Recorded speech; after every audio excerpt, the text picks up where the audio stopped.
आप देख रहे हैं न्यूज 24। मैं हूं मानक गुप्ता और मैं कर्नाटक की राजधानी बेंगलोर में हूं, जहां पर सियासी पारा अब अपने चरम पर है, क्योंकि अब चुनाव ज्यादा दूर नहीं है और बीजेपी ने अपने सारे बड़े बड़े चेहरों को मैदान में झोंक दिया है। मेरे साथ इस समय हैं असम के मुख्यमंत्री हिमंता बिस्वा शर्मा।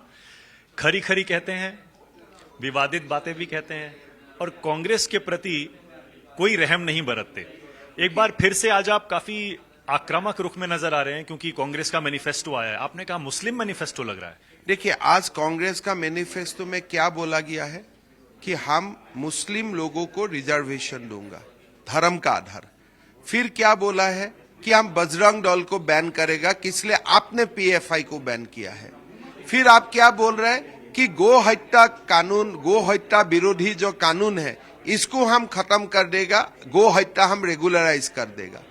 फिर चौथा बात वो क्या बोल रहे हैं कि एंटी कन्वर्शन बिल जो कर्नाटक में पास किया गया है उनको हम रिपील कर दूंगा। जिन्ना भी आज जिंदा होता था ना, जिन्ना भी इतना कम्युनल मैनिफेस्टो रिलीज नहीं करता था। आज कांग्रेस जिन्ना से भी ज्यादा कट्टर हो चुका है। ये जो मैनिफेस्टो है, this is a new law for the Congress party. Congress party become a spokesman of Muslim fundamentalist organisation. वो कह रहे हैं कि आप धर्म के नाम पर आग लगा रहे हैं, क्योंकि आप कह रहे हैं यूनिफॉर्म सिविल कोड लाएंगे और तमाम तरह की बातें। देखिए, यूनिफॉर्म सिविल कोड में हिंदू का कोई खास लाभ नहीं होगा। यूनिफॉर्म सिविल कोड का बाद एक मुस्लिम पुरुष सार शादी नहीं कर पाएगा। इससे किसका बेनिफिट होगा? मुस्लिम महिला का। यूनिफॉर्म सिविल कोड आने से पिता का संपत्ति का ऊपर आपका अधिकार होगा। किसका बेनिफिट होगा? ये मुसलमान महिला का बेनिफिट होगा। तो UCC is not a communal agenda, it is not a Hindu agenda, it is a agenda for the Muslim women. तो कम से कम कांग्रेस का महिलाओं का, मुसलमान महिलाओं का ऊपर जो रहम होना चाहिए होना चाहिए। वो कहते हैं बजरंग दल जो है वो कम्युनल ऑर्गेनाइजेशन है, वो धार्मिक उन्माद फैलाता है, इसलिए बैन लगा देंगे। देखिए, सबसे धार्मिक उन्माद फैलाता है कौन? कांग्रेस पार्टी। पीएफआई का लोगों को किसने रिलीज किया था? कांग्रेस पार्टी ने। पीएफआई लोगों का ऊपर केस किसने विड्रॉ किया है? कांग्रेस पार्टी ने। बजरंग दल ने पार्लियामेंट में अटैक किया था क्या? बजरंग दल में कोई सुसाइड बॉम्बर है क्या? बजरंग दल ने कहीं भी बॉम्ब ब्लास्ट किया है क्या? तो आप पीएफआई और बजरंग दल को एक कर दिया। किसलिए बजरंग दल हनुमान जयंती में प्रोसेशन निकालता है कि ये देश में भगवान का दिवस में प्रोसेशन निकालना क्या बेकानूनी है? आप क्या बोलने जा रहे हैं? आप एक प्रकार आज आपका मैनिफेस्टो से आप एक प्रकार फंडामेंटलिस्ट मुस्लिम ऑर्गेनाइजेशन का आप स्पोक्स पर्सन बन गया। अब दोनों मैनिफेस्टो आ गए, बीजेपी का भी और कांग्रेस का भी। अभी दोनों को आप जब कंपेयर करते हैं तो बहुत सारी फ्री की घोषणाएं उसमें सेम भी हैं, फिर ये अलग अलग कुछ अपनी विचारधारा के हिसाब से अनाउंसमेंट्स हैं। तो कुल मिलाकर दोनों को कैसे कंपेयर करते हैं आप? देखिए, कर्नाटक बीजेपी का मैनिफेस्टो देने का अधिकार है। यहां में कर्नाटक में डबल इंजन सरकार बन रहा है और कर्नाटक में बीजेपी का सरकार है, दिल्ली में बीजेपी का सरकार है। कांग्रेस का अनाउंस करने का अधिकार क्या है? आप तो हिमाचल प्रदेश में बोला था महिलाओं का प्रति मास 1500 रुपया देगा, क्या हो गया वादा का? तो कांग्रेस पार्टी का गारंटी का कोई वैल्यू नहीं है। राहुल का खुद का गारंटी नहीं है और कहां दूसरा को वो गारंटी देगा?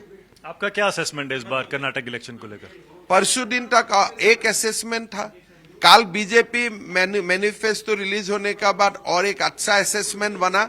आज तो असेसमेंट आकाश छू गया है कांग्रेस मैनिफेस्टो देखने का। कुछ है सीटों का कुछ आपका असेसमेंट? बहुत अच्छा चुनाव हो रहा है, आप देखते रहिए। 2014 का बाद जो बढ़िया रिजल्ट हुआ था, हमें उस रास्ता में जा रहा हूं। आप जहां जहां जा रहे हैं प्रचार करने के लिए, आपको क्या जनता से बात करके क्या समझ में आ रहा है? लोगों का बहुत उत्साह है, उमंग है। Bommai ji has taken so many historical decision in last 6 month.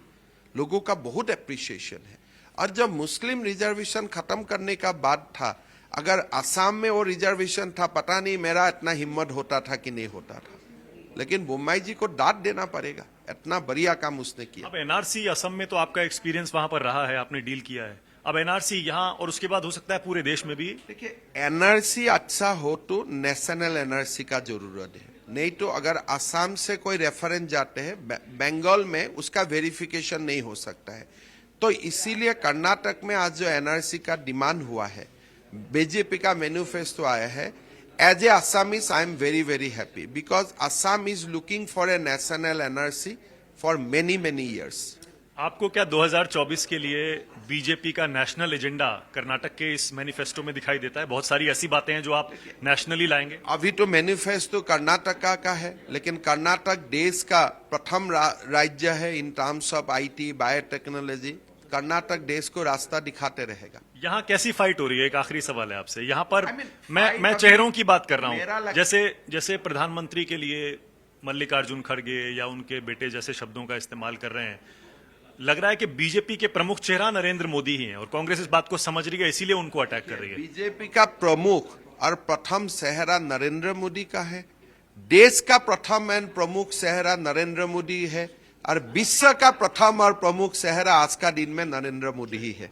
Thank you so much. ये थे असम के सीएम हिमंता बिस्वा शर्मा, जो कि यहाँ पार्टी का प्रचार में कर्नाटक में एक अहम चेहरा बने हुए हैं।